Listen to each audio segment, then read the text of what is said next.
Well, it's been a year and 20,000 miles since I got this Honda CR-V hybrid, and I can say I pretty much understand about it now. Allow me to explain. The drivetrain, it's fantastic. Practicality is amazing. Drivability is also perfect. There's no fault about this car except the build quality.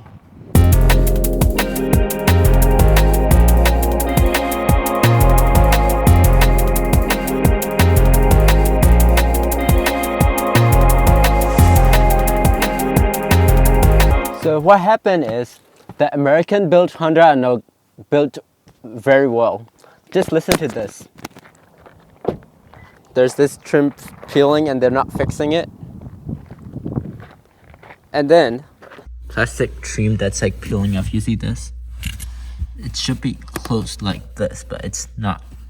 It's moving. See this? And then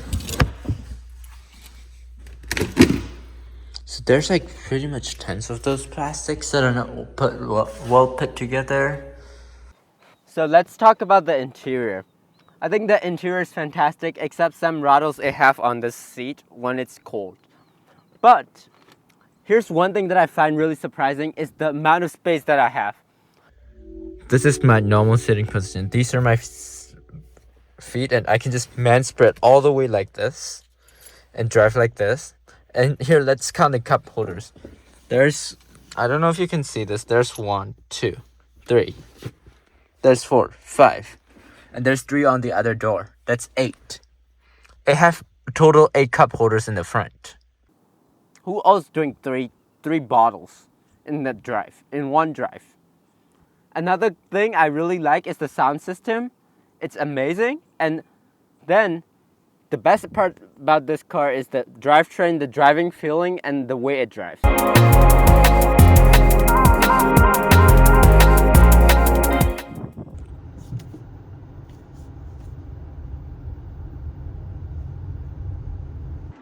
One of the main reasons I chose this car is because it's more refined than a RAV4 and it's better in that perspective. And it's also kind of torquey. Watch this. Let me do it again.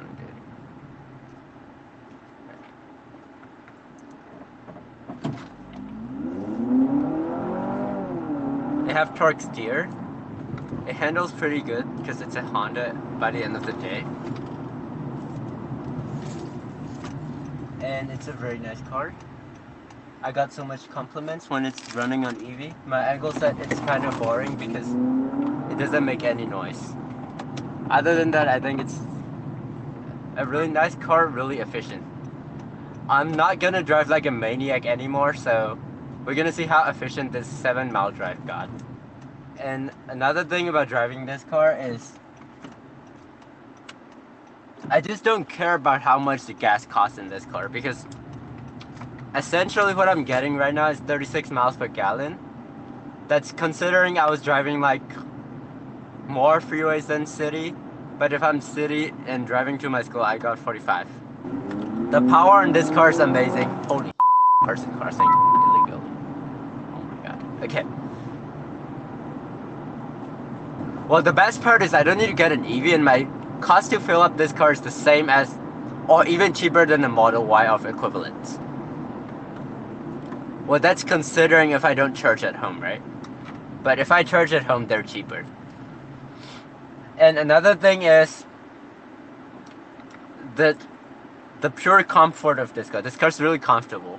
This car's really nice. It's really quiet. I'll try to be in EV mode for you guys. And it's really safe too. At first I thought it's half phantom braking, the safety system's not well calibrated, but no, the safety system's really well calibrated. The only problem is it's very conservative on what it's doing. So sometimes it won't let you know like if it's failing, which is a good thing and a bad thing because it's not beeping 24/7 like Toyota. And the emergency braking is amazing too. I mean, overall this car's not special. It's not built for sporty driving. It's not built to be a luxurious and attention to detail. It's not built to be the best at everything. Number one, it's an SUV. I have a good ground clearance. It's a safe car. It's a brand new car. It doesn't need charging. It doesn't use so much gas. It's not hideously ugly. It's not offending anyone. It's really comfortable. It's just a car that exists and that works every single time you need it to be without overcomplicating it. So in the past 1 year, I visited a dealer 4 times for this car. The first time was because of a warranty issue, which my steering wheel is rattling. The second time was because I popped a tire, and the other two are maintenance. So let's talk about the first time. In the first time visit, what happened was my steering wheel rattles every time I turn left, and it only happens when I turn left. So I went to dealer and I told them my car have this issue, and they're like, oh yeah, they're pretty common. What do you mean they're common? The reason the Honda person bought a Honda is because number one, they're brand loyalist. And number two, they expect a reliability. For the same cost of this car, if we bought a Hyundai or a Kia, we'll have a 360 camera, a ventilated seats, maybe a heads-up display, a hands-free tailgate, and the list goes on and on. But in Honda, we don't have any of those features because we want a car that's reliable, that's dependable, that doesn't have any issues, that's truly tested.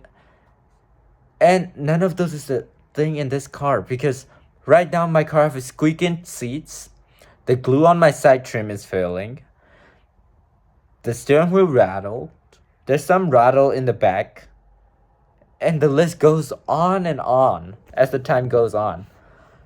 So what happened to that visit is they torn my steering wheel apart, they fixed it, there's something loose in the steering wheel, which is really concerning. Why do you have something loose in the steering wheel? And they cover it under warranty.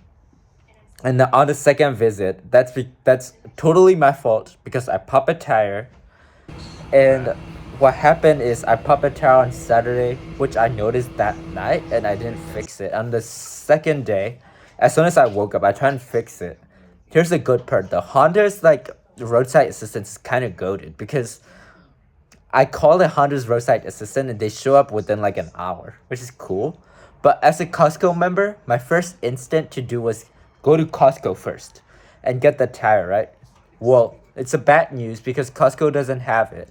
And Costco dragged me to Discount Tires, America Tires, but I think it's either close or they don't have the specific tires too. So at that point, I'm like really fed up. And my last option was the dealer. So I dropped off my car at dealer. And the dealers were closed on Sunday. So I don't have a car for 1 day. And since I left it overnight, I won't have it on Monday. So I'm without my car for 2 days just because a tire popped. And that cost me around $200 to fix it. And I move on and I live. And then on the third visit, this is a cool part. I went for a maintenance, but Honda service intervals are pretty much rely on this computer thing in the car. So when I went there, they're like, your car doesn't need a maintenance. And I was like, lady, my car already hit like 7,000 miles. I'm pretty sure it probably needs an oil change since it's a first oil change. And she was like, no, come back around 20%. But I went back in 30%. They did it for free. So that was nice. And on the second maintenance, I know now I cannot go earlier. So I went around at like 20,000 mile mark.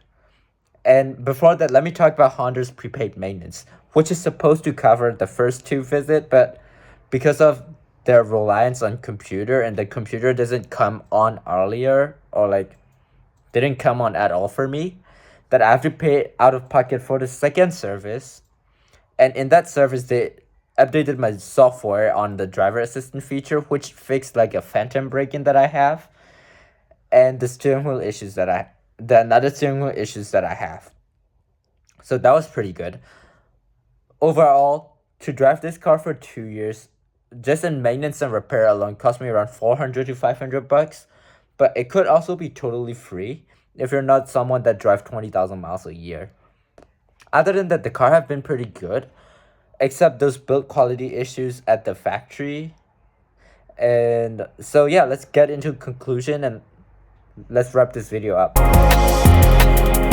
Alright, so finally it's time for conclusion. What I want to talk about is, would I buy this car again? The answer is absolutely not. And it's quite simple because I'm just way too young for this car. Let me explain. I have friends, but I don't like driving them around. I have stuff to carry, but most of them fit in a sedan. And then I don't see the need for big SUV because most of my driving is city driving or like highway driving, which is better with sedans since they're more fuel efficient and they're easier to control. The second part, who would I recommend this car to? I would recommend this car to anyone who needs only one car but they have to carry big stuff. Fuel efficient, right? Well, have a good safety tech, being brand new, reliable, have a good resale value, not tax savvy. So it's pretty much basically everyone, but especially specialized on those moms and dads of a newborn families. It can fit car seats really well. It can seat my friends and my family really well. And just look at this. This is an example of practicality. This is a commercial rice cooker. I can fit, this is one, this is two. I can fit 4 of these easily and still have enough space to fit 3 backpacks. And if I fold the seats down, I can fit 12 of these easily, which is quite insane. And let's talk about fuel efficiency. Until now, which is like around $6.1 per gallon for gas, it's quite cheaper than buying a Tesla for me right now. Because a Tesla supercharger, it costs 53 cents per kilowatt hour, and then if I fully charge it, and then there's a session fee too. So if I calculated it and the time lost, this is better option than a Tesla, even at $6 per gallon gas price. And the third part is, what do I want this car to be improved? The first thing first, I want the build quality of this car to be improved. The second thing is, I think the features in this car are lackluster compared to the competition, because it doesn't offer the ventilated seats, no 360 cameras, no power folding mirrors, which is quite standard, which is quite okay, no panoramic roof, and then no heated rear seats. And then I also want a better all-wheel drive. Other than that, this is a good car. I recommend to anyone else, and that's it. And it's pretty cheap to own too.